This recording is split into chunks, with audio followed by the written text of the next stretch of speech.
Hier, nous sommes allés manger chez François et c'était un cadeau parce qu'il s'occupe beaucoup des réfugiés ukrainiens.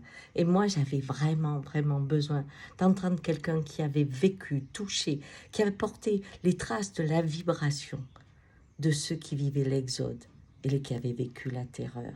Et j'aimais les anecdotes qui me permettaient de donner un corps à des images froides que l'on a sur nos écrans.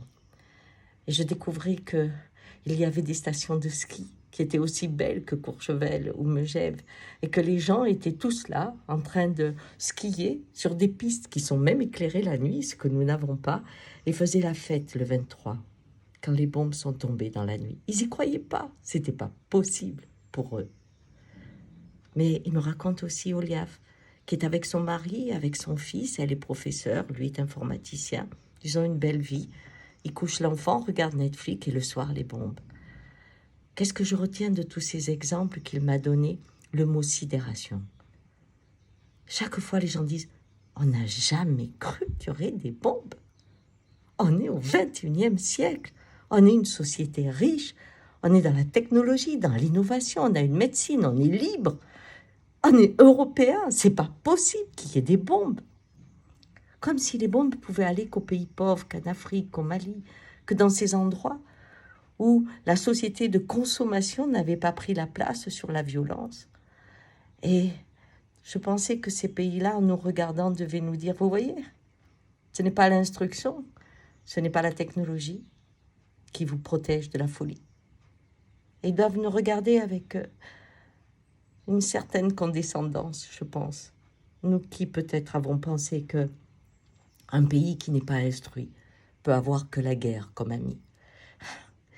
Cette sidération, je l'ai entendue tout au long du repas, racontée sur 1000 angles, 1000 fois. Et à un moment, je me suis levée, puis j'avais envie de voyager avec.